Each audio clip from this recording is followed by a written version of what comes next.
Le salon était bondé. Le brunch pascal annuel de Tante Petra, l'un de ces événements familiaux auxquels je ne pouvais pas échapper sans déclencher la Troisième Guerre mondiale. Tout le monde était là, des cousins éloignés, et même des gens dont j'étais presque certaine qu'ils n'avaient aucun lien de parenté avec nous, mais qui venaient pour le schnitzel gratuit. J'étais assise dans le coin du canapé, une tasse de café tiède entre les mains, essayant d'être la plus invisible possible. Ça ne marchait jamais. Alors, Lena, tonna l'oncle Friedrich depuis l'autre côté de la pièce, son ventre tendant dangereusement son polo. Qu'est-ce que tu deviens en ce moment? Tu fais toujours comment dire? Ce truc d'internet? Je sentis tous les regards se tourner vers moi. La chaleur familière me grimpa dans le cou. Je travaille sur mon entreprise, répondis-je doucement.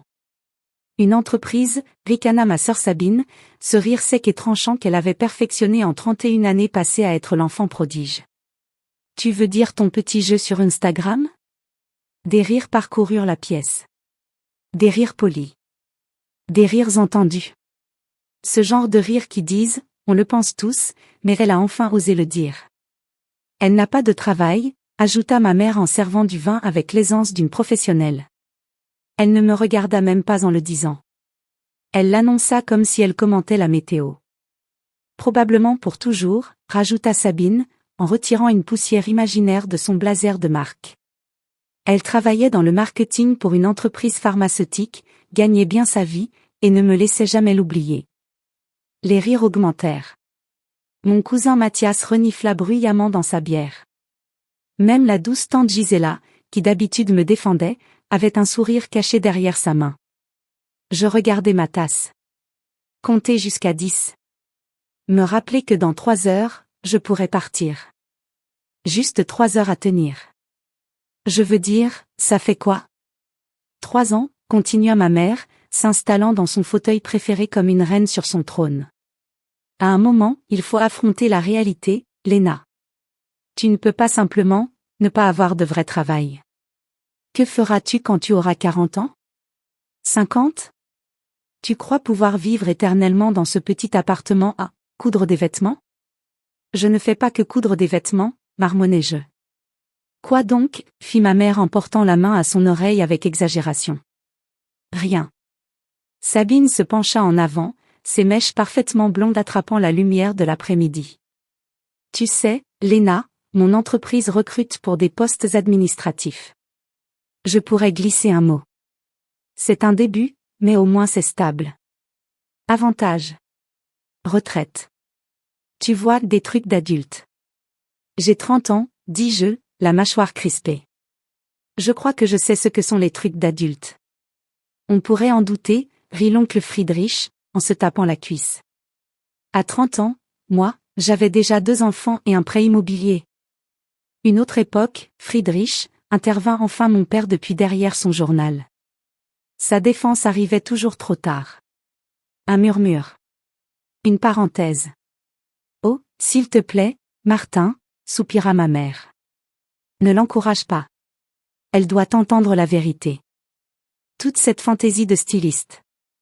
Je ne suis pas styliste, la coupai-je, plus fort cette fois. Je gère une marque de vêtements en ligne. C'est la même chose, dit Sabine en examinant ses ongles. Les deux reviennent à être au chômage. La pièce éclata à nouveau de rire. Je sentis quelque chose se fissurer dans ma poitrine. Pas se briser, juste se fissurer. Comme la glace d'un lac gelé, prête à éclater. Je voulais leur hurler dessus. Leur raconter les nuits blanches. Les tableaux Excel. Les négociations avec les fournisseurs. Les emails de service client envoyés à 2 heures du matin. Les séances photos que j'avais organisées. Les campagnes marketing que j'avais conçues. L'entrepôt que j'avais loué. Les 15 employés que je venais d'embaucher. Mais je ne dis rien. Parce qu'ils ne comprendraient pas. Ils n'avaient jamais compris. 3 ans plus tôt, j'avais quitté mon emploi de bureau, le bon job dans une société d'assurance où je passais 8 heures par jour à rêver de foncer dans un mur avec ma voiture. J'avais commencé à fabriquer des vêtements dans mon appartement. Des pièces simples au début. Des basiques durables. Coton biologique. Salaires équitables. Rien de révolutionnaire, mais du vrai. J'avais vendu ma première pièce à une amie. Puis à l'amie d'une amie. Puis à une inconnue sur Instagram. Puis à 10. Puis à 100. La marque avait grandi. Lentement au début, puis de plus en plus vite. Je l'avais appelée Nour Lumière en arabe, parce que ma meilleure amie Yasmine m'avait aidé avec les premiers modèles et tenait absolument à un nom porteur de sens. L'an dernier, j'avais fait 800 000 € de chiffre d'affaires. Cette année, nous étions en route pour atteindre 3 millions. Nous avions été mentionnés dans Vogue Allemagne. Emma Watson avait porté l'une de nos robes lors d'une avant-première. Nous avions une liste d'attente pour certains articles. Mais rien de tout cela n'avait d'importance ici. Pas dans ce salon. Pas avec ces gens qui me voyaient encore comme la gamine étrange qui préférait dessiner dans des carnets plutôt que jouer à la poupée. Peut-être qu'elle rencontrera un homme gentil qui pourra la soutenir, dit tante Petra en apportant un nouveau plateau de pâtisserie. C'est ce qu'a fait ma Catherine. Elle a épousé ce juriste. Maintenant, elle n'a plus besoin de travailler du tout. Petra, on est en 2024, pas en 1954, intervint enfin tante Gisela, Dieu merci. Je dis juste qu'avoir un plan de secours, ce n'est jamais mauvais, répondit ma mère, sa voix dégoulinant d'une sollicitude qui ressemblait davantage à du mépris. Regarde Sabine. Bon travail, gentil petit ami, elle économise pour une maison. Ça, c'est de la stabilité. Sabine se pavana comme un paon. J'imaginais un instant lui renverser mon café sur la tête. Bref, dit l'oncle Friedrich en attrapant un autre schnitzel, qu'est-ce qu'il y a à la télé? On devrait regarder les infos. Oh, monte le son, lança mon cousin Mathias. Ils doivent annoncer les prix des startups aujourd'hui. L'entreprise d'un pote a été nominée. Quelqu'un attrapa la télécommande. La télévision s'alluma dans un clignotement, une chaîne d'actualités économiques. Une femme en tailleur impeccable parlait d'entrepreneuriat en Allemagne. Je décrochai. Mon regard se fixa sur le papier peint floral affreux que tante Petra refusait de changer. Je me demandais si je pouvais simuler une maladie soudaine. Une année remarquable pour les fondatrices dans l'industrie de la mode, disait la présentatrice. Et notre prochain reportage est particulièrement inspirant. Tu vois, dit ma mère en désignant l'écran. Ça, c'est une vraie femme d'affaires. Elle a probablement fait des études, construit un vrai projet. Chut, je veux entendre, intervint tante Gisela. L'écran changea. Des images de stock d'un entrepôt de vêtements. Des mannequins portants, attendez. Mon cœur s'arrêta. C'étaient mes modèles. Mon entrepôt. Mes designs. Une entrepreneure de 28 ans qui a transformé un petit compte Instagram en une entreprise multimillionnaire. Monte le son, cria quelqu'un. Nour, une marque de mode durable qui a conquis l'Allemagne, vient d'être rachetée par le Müller Fashion Group pour un montant estimé à 10 millions d'euros. La pièce devint silencieuse. Totalement silencieuse. La fondatrice restera directrice artistique, mais cette vente marque l'un des plus grands exits du e-commerce mode en Allemagne cette année. Mon visage apparut à l'écran. Une photo de mon interview du mois dernier avec Handelsblatt. Je portais l'une de mes propres créations, un blazer en lin crème, et j'y souriais à la caméra. Mon Dieu, murmura tante Petra, sa main couvrant sa bouche. C'est Léna. Tous les regards passèrent du téléviseur à moi. Puis du téléviseur à moi encore. Puis au téléviseur. La présentatrice enchaîna, a lancé la marque il y a 3 ans avec seulement 5 000 € d'économie et une machine à coudre. L'entreprise emploie aujourd'hui plus de 20 personnes et expédie dans 37 pays. 10 millions d'euros? L'oncle Friedrich resta figé, son schnitzel suspendu sur sa fourchette. Elle a vendu son entreprise pour 10 millions d'euros?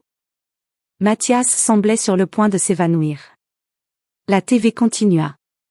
Un extrait de l'interview que j'avais enregistrée la semaine passée, parlant de mode durable et de travail équitable. Je regardais ma famille me regarder à l'écran, expliquer comment j'avais construit ma chaîne d'approvisionnement, négocié avec les usines, tout appris grâce à YouTube, aux livres, et aux essais-erreurs. Elle prévoit d'utiliser une partie du produit de la vente pour lancer une fondation soutenant les jeunes entrepreneurs issus de l'immigration. Le verre de vin de ma mère resta figé à mi-hauteur. Mon père avait carrément posé son journal. Sabine avait l'air de recevoir une gifle invisible. Le reportage prit fin. Une publicité pour une assurance auto commença. Personne ne bougea pour changer de chaîne. Le silence s'étira. Épais. Suffocant. Ce fut tante Gisela qui craqua la première. Léna, est-ce que tu viens réellement de vendre ton entreprise pour 10 millions d'euros? Je pris une gorgée de mon café froid. Oui. 10 millions, hurla presque Mathias. 10 millions d'euros, confirmai-je. Bon, ce n'est pas entièrement en liquide. Une partie est en action, et il y a une clause de performance sur 3 ans. Mais oui, environ 10 millions. Nouveau silence. Et tu n'as pas pensé à nous en parler? Maman retrouva enfin sa voix, même si elle sonnait étranglée. Je la regardai. Vraiment regardai. Eux tous. Quand, demandai-je simplement. Quand aurais-je dû le mentionner? Quand tu disais à tout le monde que je n'avais pas de travail? Quand Sabine affirmait que je ne travaillerais probablement jamais? Quand tu m'as proposé un poste administratif débutant, comme si j'étais un cas désespéré? Le visage de Sabine vira au rouge. J'essayais de t'aider. Tu essayais de m'humilier, dis-je, d'un ton calme et posé. Vous l'étiez tous. Comme à chaque fois que nous sommes ensemble. Chaque fête. Chaque anniversaire. Chaque appel. Léna, ce n'est pas juste, protesta ma mère. Ah non? Je me levai, reposant ma tasse. Depuis 3 ans, je construis quelque chose. Je travaille 80 heures par semaine. J'apprends. Je progresse. Je me plante et je recommence. Et chaque fois que je vous voyais, tout ce que j'entendais, c'était à quel point je gâchais ma vie. Que je devais trouver un vrai travail. Que j'étais une déception. Nous étions inquiets, marmonna mon père. Vous étiez embarrassé, corrigeai-je. Ce n'est pas la même chose. Vous étiez embarrassé que je ne rentre pas dans vos petites cases parfaites. Bureau. Petit ami. Crédit immobilier. Le même chemin que tout le monde. L'oncle Friedrich eut au moins la décence d'avoir l'air mal à l'aise. Nous ne savions pas que ça marchait si bien. Parce que vous n'avez jamais demandé, répondis-je. Pas une seule fois. Aucun d'entre vous n'a dit, Léna, comment va ton entreprise? Tu travailles sur quoi? Je peux voir tes produits? Vous avez juste supposé que j'échouais parce que ça collait mieux à votre histoire. Les yeux de tante Petra s'humidifièrent. Léna, ma chérie, si nous avions su. Si vous aviez su que j'avais du succès, vous m'auriez traité différemment? Je ris, mais ce n'était pas un rire joyeux. C'est encore pire, vous ne voyez pas? Ma valeur pour vous dépend de combien je gagne? Ou si je passe à la télévision? La pièce, déjà silencieuse, devint funèbre. Même les enfants dans la pièce voisine s'étaient arrêtés, sûrement alertés par la tension. Je ne suis pas venu pour frimer, dis-je plus doucement. Je suis venu parce que vous êtes ma famille, et que je continue d'espérer qu'un jour, vous me verrez. Vraiment me verrez. Pas la version de moi que vous voulez, mais celle que je suis réellement. Ma mère posa finalement son verre, la main tremblante. Nous sommes fiers de toi. Vraiment, demandai-je. Où êtes-vous fiers de l'argent? Parce qu'il y a 5 minutes, vous disiez encore que je n'aurais probablement jamais de vrai travail. Elle ne répondit pas. Je pris ma veste posée sur le dossier de la chaise. L'accord sera finalisé dans 3 semaines. Je garde 30% de l'entreprise et je reste directrice artistique. Nous ouvrons une boutique phare à Berlin le mois prochain. Vous êtes tous invités à l'inauguration, si vous voulez venir. Bien sûr qu'on viendra, répondit Sabine immédiatement, la voix soudain douce. On sera tous là. Hein, maman? Je regardais ma sœur. Ses vêtements de marque, son maquillage parfait, et ce besoin désespéré d'être meilleure que moi. Et je ne ressentis rien. Ni colère. Ni satisfaction. Juste un vide triste. Tu sais ce qui est ironique, dis-je en enfilant ma veste. J'avais vraiment envie de vous le dire. Il y a des semaines, quand l'offre est arrivée. J'avais envie d'appeler maman et papa et de dire, devinez ce qui s'est passé. Comme une gamine qui ramène un bon bulletin. J'avalais difficilement. Mais je me suis souvenu de toutes les autres fois où j'ai essayé de partager quelque chose qui me rendait heureuse. Comment vous minimisiez tout, ou changiez de sujet, ou transformiez ça en blague. Alors je ne l'ai pas fait. Je l'ai gardé pour moi. Et j'ai conclu l'accord seul. J'ai fêté ça seul. J'ai signé les papiers seul. Léna, commença mon père. Ça va, dis-je, et je le pensais vraiment. Je vais bien. J'ai des amis qui ont été là à chaque étape. Des gens qui croyaient en moi quand je vendais depuis mon appartement. Yasmine m'a aidé à emballer des commandes jusqu'à 3 heures du matin quand on a été submergé à Noël. Mon petit ami, Henrik, a créé notre premier site gratuitement. Mon équipe m'a organisé une fête quand la vente a été annoncée. Je me dirigeais vers la porte. Voilà ma famille.